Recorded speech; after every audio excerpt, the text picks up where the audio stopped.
Hey guys, it's Matt.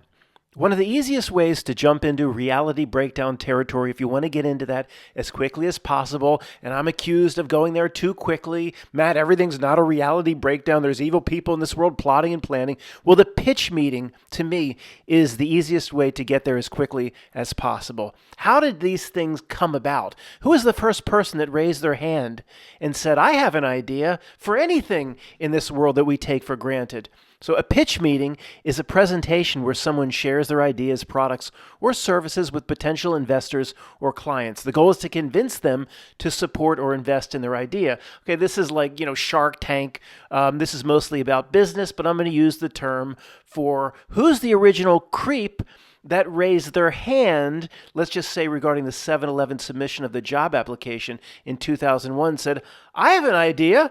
Let's build 2 buildings and then we can do this and that. Oh, when'd you come up with that? When I was sleeping last night. Who's the guy or girl that raised their hand?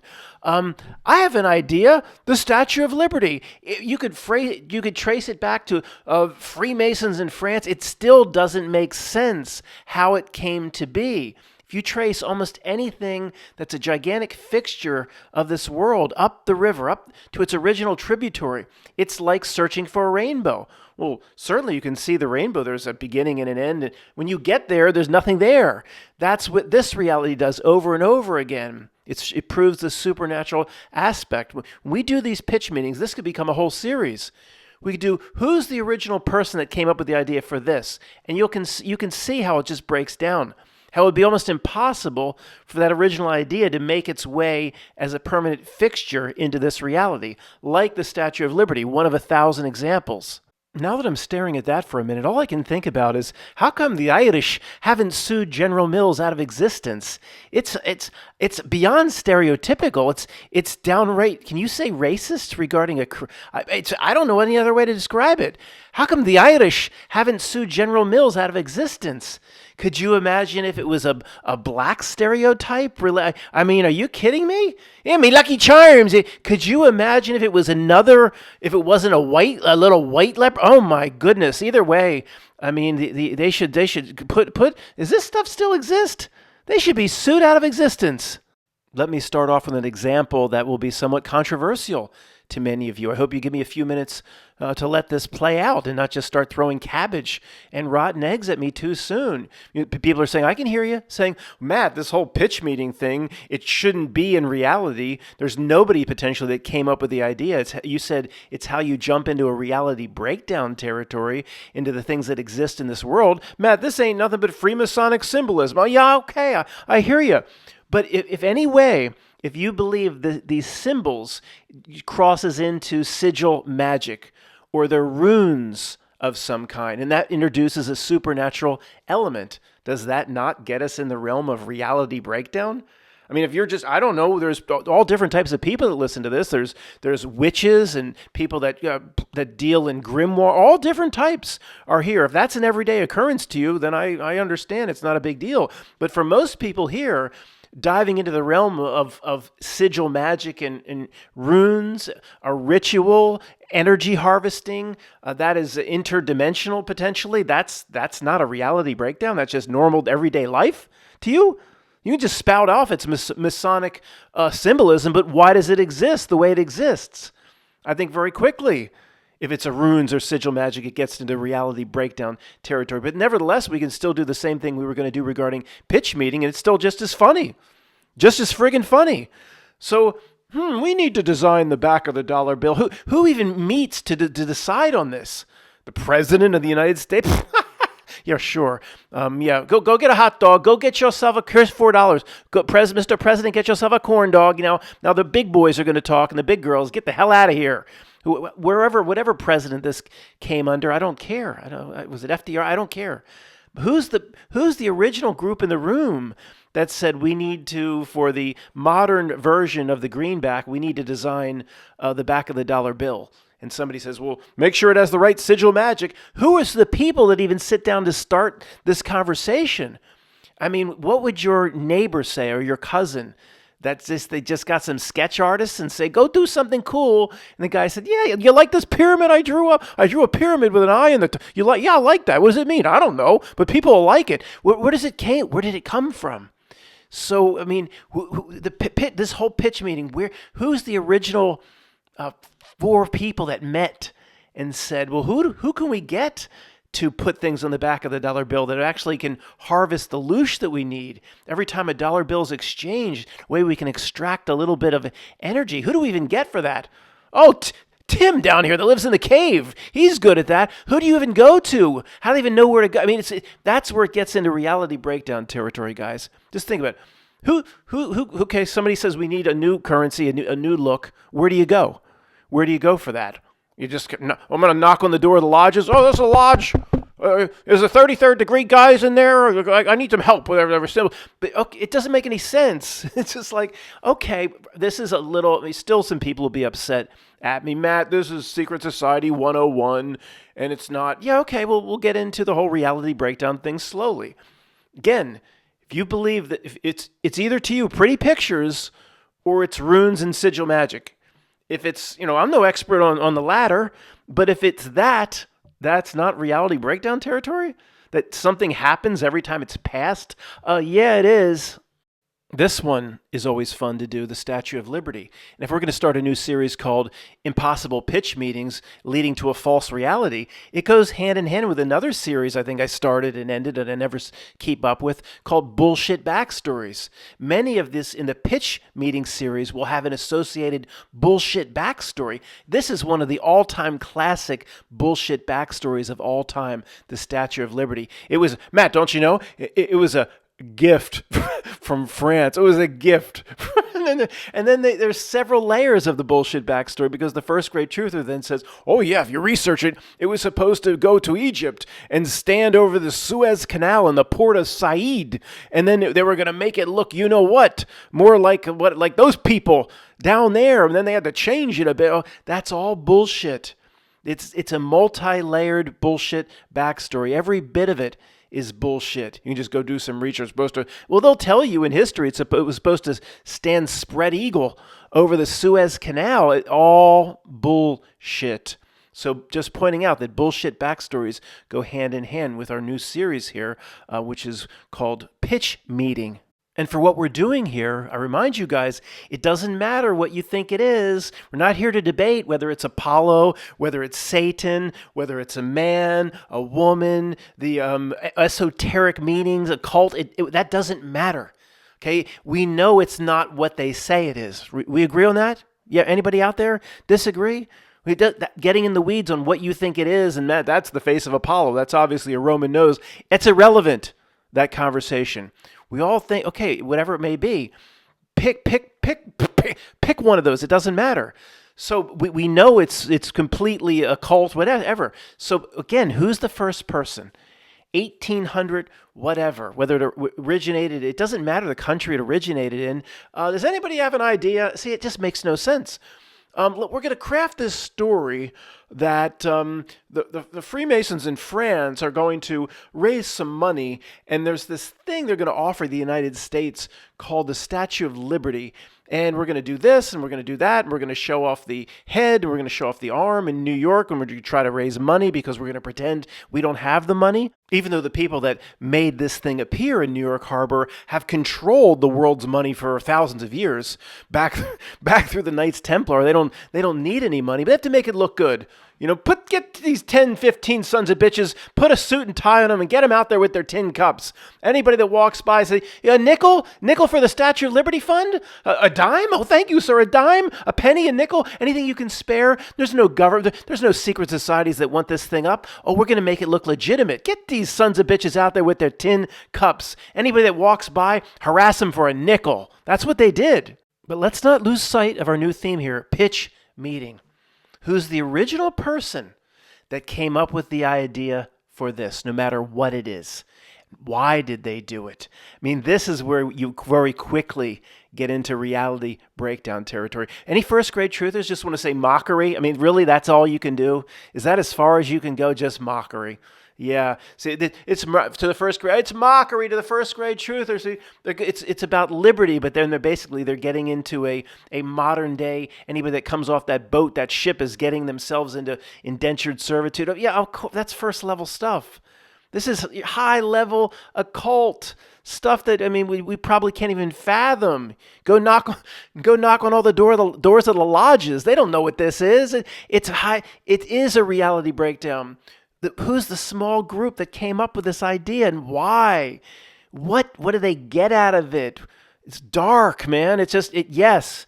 It's not just, you can scream all you want, men and women in secret societies and smoking rooms, but that's it? No, they're just like the back of the dollar bill. There's some real creepy shit going on here. And when it can't be explained or understood, there's no possible way you can just picture a guy that came up with an idea, even at their lodge. We're going to do that. I have a good idea. We can do this. Oh, that's a great idea. Well, we can build it in France and then ship it across, and we can give this bullshit backstory and that bullshit backstory, and that's it.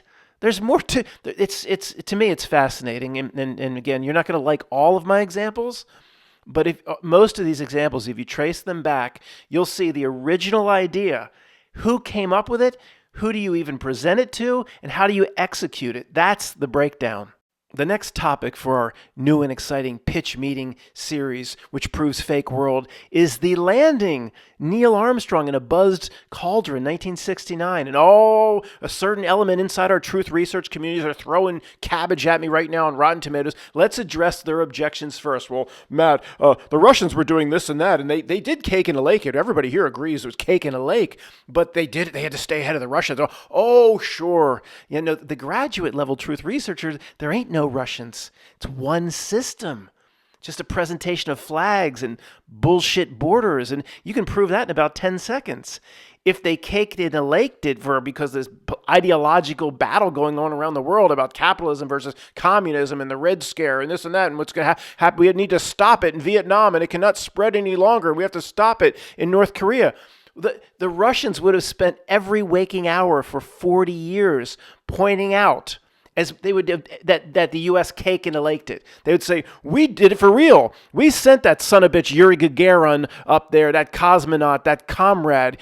We sent him up there. That Sputnik, that freaking silver basketball thing. We did all that shit. Then these sons of bitches, our enemy, the United States, they cake in a lake did.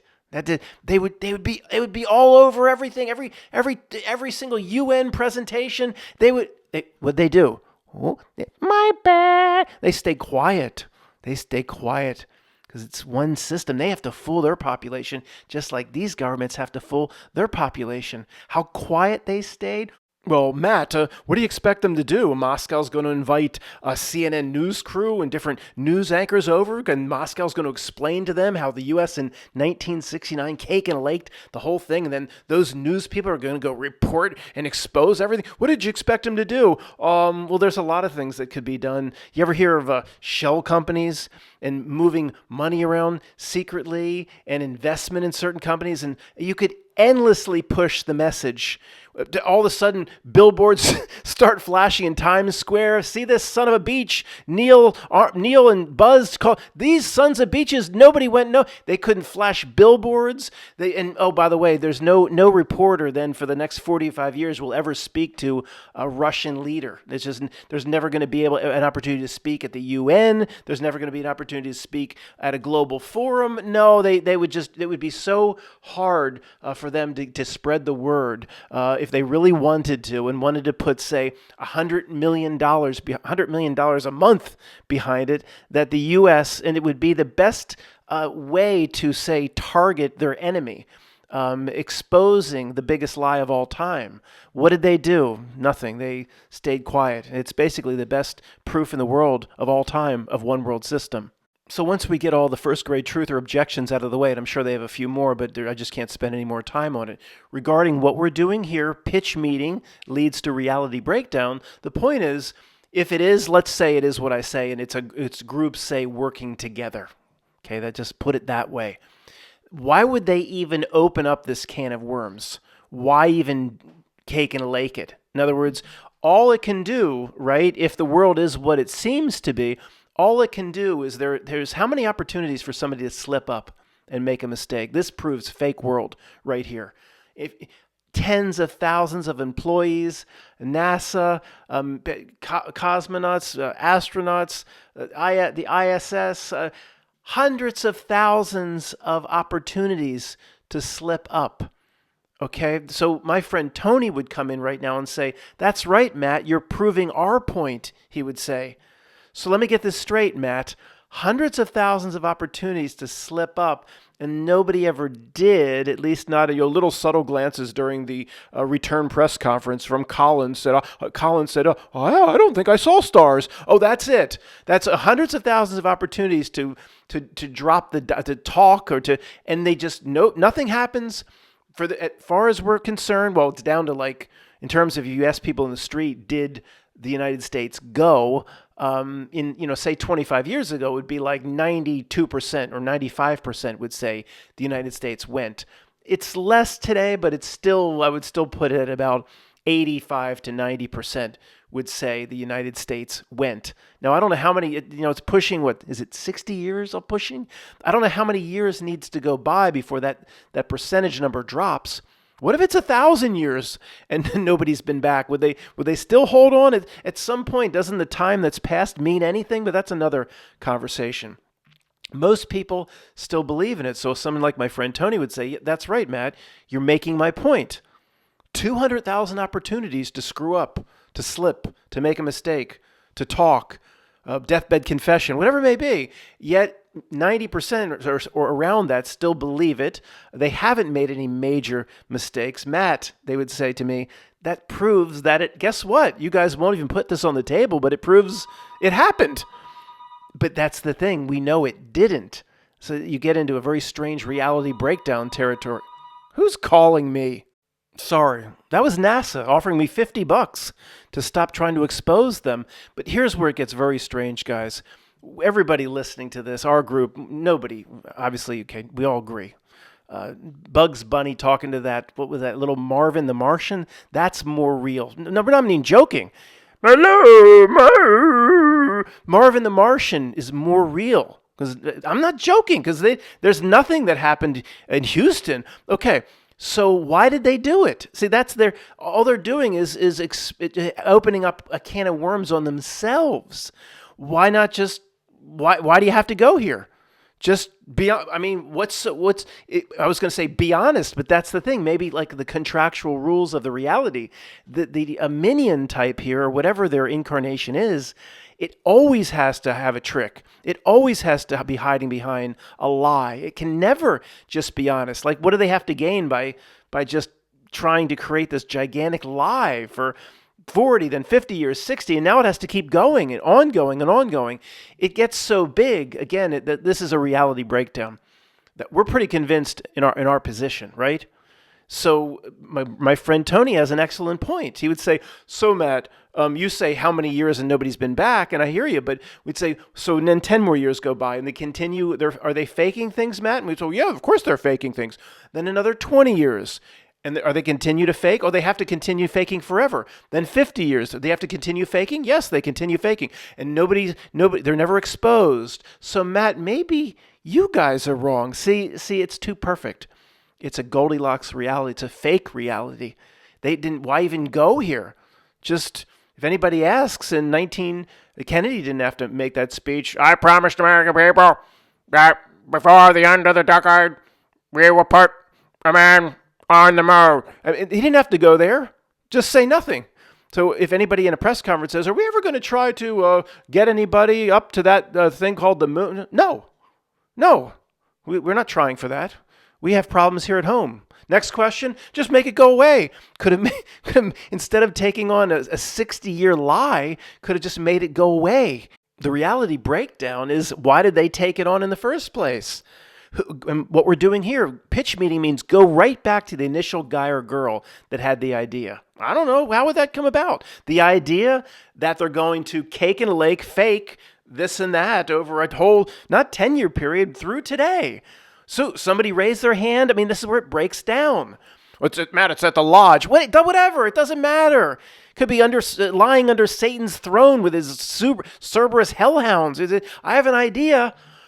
Let's tell the people, and we'll get Kennedy to make a big speech. Who are you? Oh, I'm new here. We're going to tell Kennedy's going to make a big speech. I promise. We're going to send a man to the moon. Oh, well, that's a great idea, genius. Who let you in here? It's like the Eyes Wide Shut part. What's the password? How do we get over here?